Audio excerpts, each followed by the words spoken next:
biggest single attraction is the Shaw Festival Theater. The festival was founded in 1962 by a group of Shaw enthusiasts.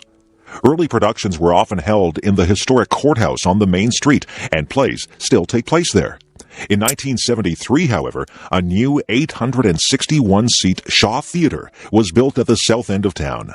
Since then, traffic to Niagara-on-the-Lake has been steady all through the long summer season. In 1996, Niagara-on-the-Lake was voted the prettiest town in Canada. Partly, it is the scale of things that makes the Old Town so attractive. The Old Town is only about 8 blocks long by 8 blocks wide.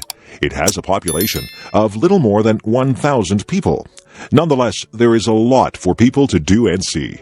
There are many interesting shops, old hotels, bookstores, art galleries, museums, a golf course, a marina, historic churches and cemeteries, several parks, 3 theaters, and lots of restaurants. Because it is small, Niagara-on-the-Lake is a good place to walk around or bicycle around.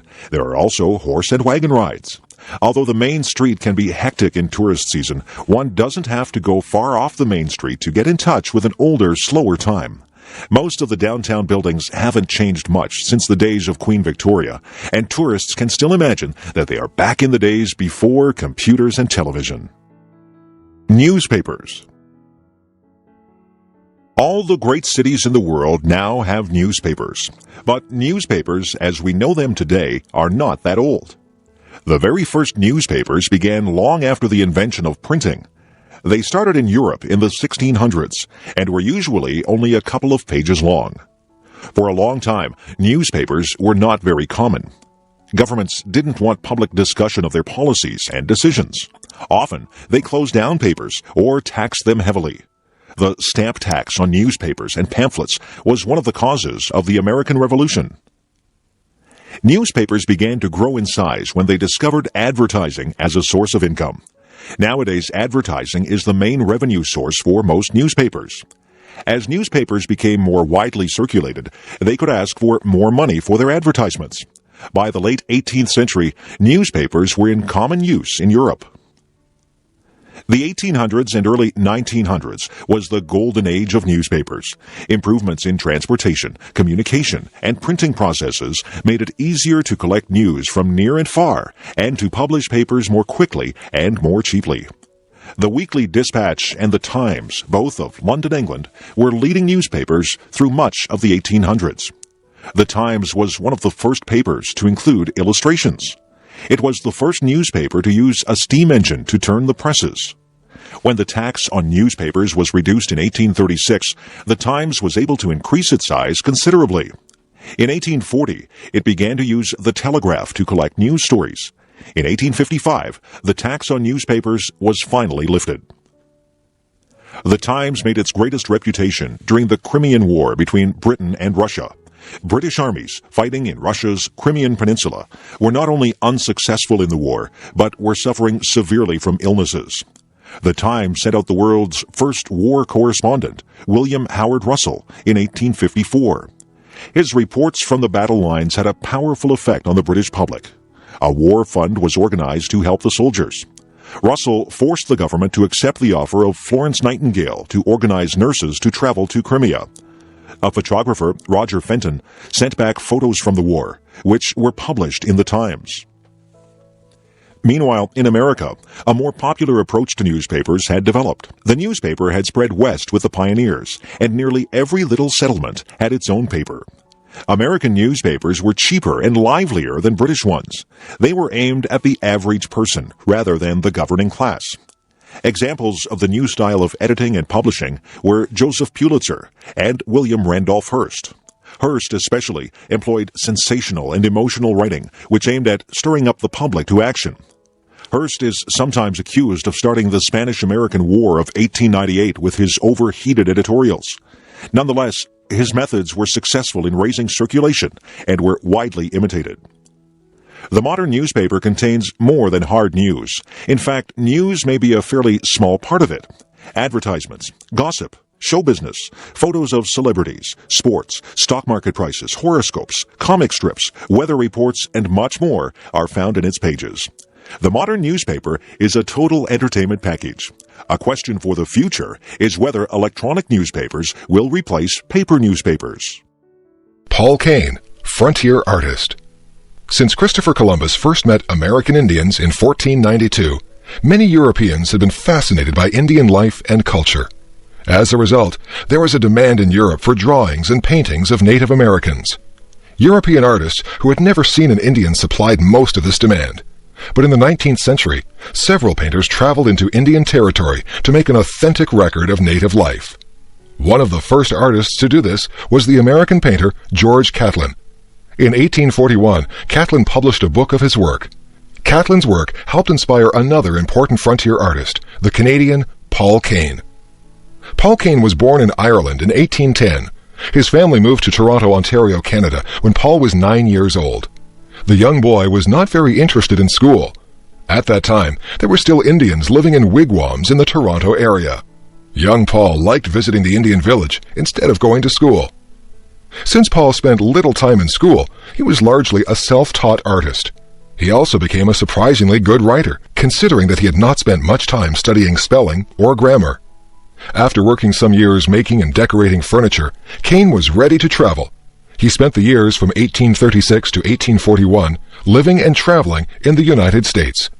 Then he traveled in Europe from 1841 to 1843, studying the great painters of the past.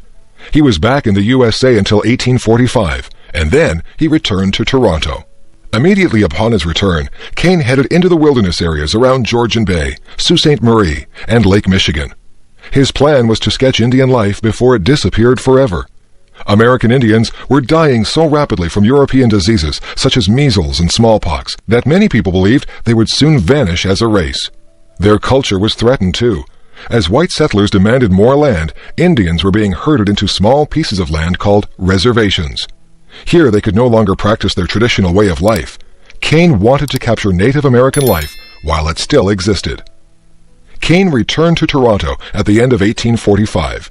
He had received one good piece of advice, and that was if he wanted to travel into the wilderness, he would have to go with experienced people. He was able to get the support of the governor of the Hudson's Bay Company, Sir George Simpson. In May 1846, Kane joined the annual canoe fleet of fur traders going west. Kane would travel all through the wilderness areas of Western Canada and northwestern USA. During this time, he made hundreds of sketches of Indian life.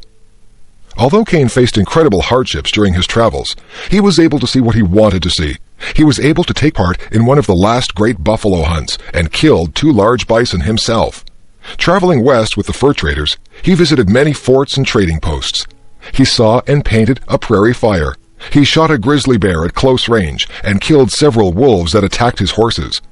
He learned to travel long distances on snowshoes in winter. Finally, he arrived at the Pacific Coast, where he made some fine drawings of the West Coast Indians. European diseases had reached there just before Kane. 1,500 Indians had died near Fort Vancouver in the summer of 1848. One wealthy chief had ruled 1,000 warriors and had 10 wives, 4 children, and 18 slaves. Now, he had only 1 wife, 1 child, and 2 slaves. Kane had not come too soon. However, there were tribes still unaffected by Western culture and Western diseases. Kane also traveled widely around the Columbia River in northwestern USA. Everywhere he went, he sketched Indian chiefs and scenes of native life.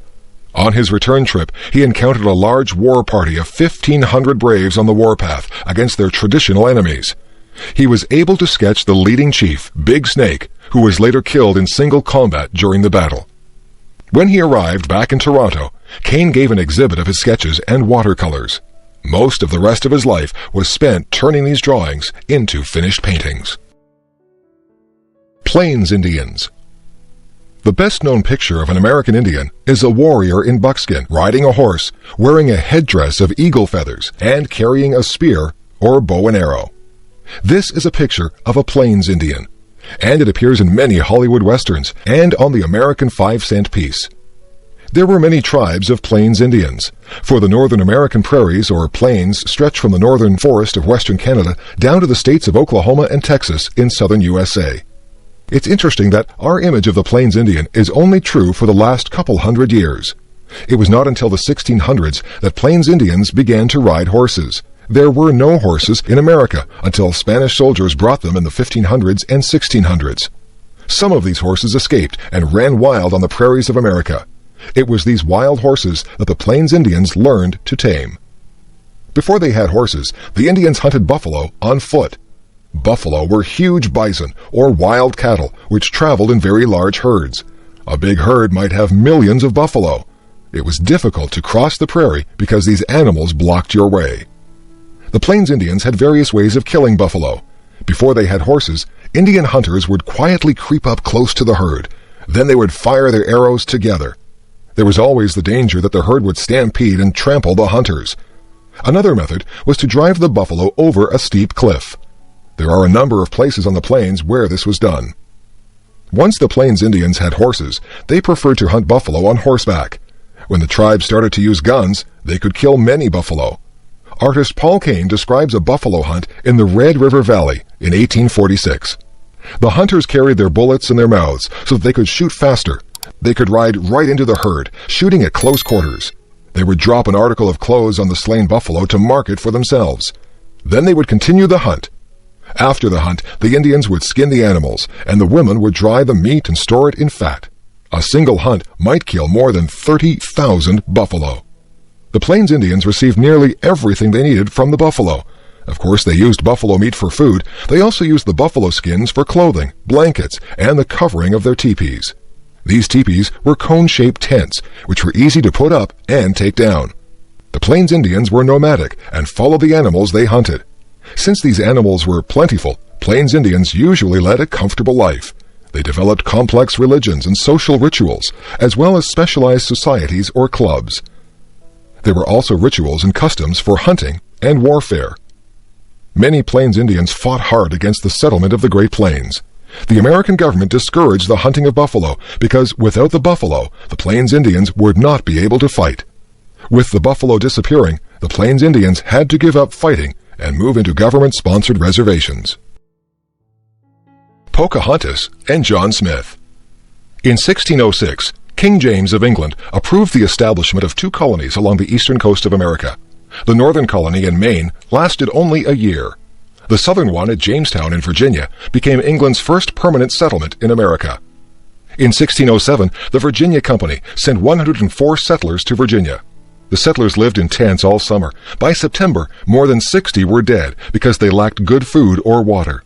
The leaders of the colony were not energetic and did little to make the settlers find food. One member of the company, Captain John Smith, was determined that the colony would survive. Smith pressured the colonists to build huts, a storehouse, and a church. He made daring trips to Indian villages, demanding that they give the settlers food in return for beads and copper. He threatened settlers who were trying to leave the colony and go back to England. On one of his trips to the interior, Indians attacked John Smith. They killed his 2 companions, but captured him alive. He was taken first to the local chief. This chief was impressed by Smith's compass and spared his life. His captors dragged Smith from village to village. He finally arrived at the town belonging to Powhatan. Powhatan was a great chief for all of the tribes in that region. Powhatan and his advisors talked about what to do with Smith. Suddenly, Smith was dragged forward, and his head was pushed against a stone. The warriors raised their clubs to kill Smith. Then Pocahontas, who was Powhatan's 12-year-old daughter, begged for his life. Her words had no effect, so Pocahontas ran to Smith. She took his hand in her arms and laid her own head against his head. Smith was released and went back to Jamestown. Soon after Smith returned, 100 new settlers from England arrived. It was a very cold winter, and in January, Jamestown was accidentally set on fire. The settlers suffered from cold and hunger the rest of the winter. Every 4 or 5 days, Pocahontas and her attendants came. They brought food for the hungry settlers. Even so, half of them died.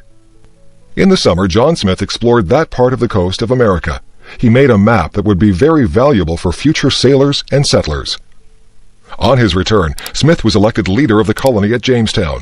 However, some settlers did not like having to follow rules. Some encouraged the Indians to try to kill Smith. Chief Powhatan agreed.